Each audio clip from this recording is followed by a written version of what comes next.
Here I have another smart TV that's not working on. It's going through a power cycle. It's a Samsung, and it just shows the logo smart TV. It flashes on and off, but it doesn't turn on. Here's a label if you need it. This version of the Samsung TV has a curved screen, so what I'm going to do is I put a little pillow to rest in the middle of the screen so that holds the screen up as I take off the outer screws.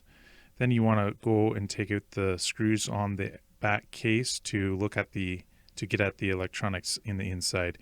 Just being careful that there's no wires as you're taking off the back. So here we have the back cover off. You can see to the left is the main board, to the right is the power supply board, and here's the numbers if you need them. With them off, the very first thing I'm going to look at is if there's a issue with the backlight, and I'm measuring there 111 volts, and the lights do come on. You can see if I turn off there, you can see the backlights shining through the casing there. So I know that the lights are good on that strip. There are two strips, so I'm going to test the bottom strips as well.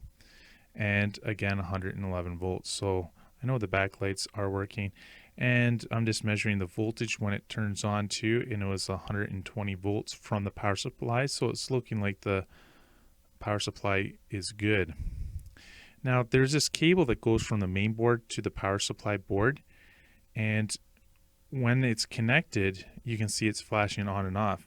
And I noticed that if I disconnected this cable from the power supply board to the main board, it actually started working. And this is the PWM pin that comes from the main board, and there's some issue with it shorting when it goes to the power supply board. But when I can disconnect it, you can see that the backlight is stable on. And you can see the front screen here that it's not turning off, and the TV is functional again. So this will make it so that it doesn't reboot. You can see on the bottom of the power supply board, here's the pin outs of that connector, and I'm disconnecting the 6th pin, and it's a PWM BLU pin that I disconnected, and this is to do with dimming, I believe, of the backlight. I'm not 100% sure what that pin does, but when I disconnected it, I just disconnected randomly each one to find out the issue, and I found out that was one of the problems.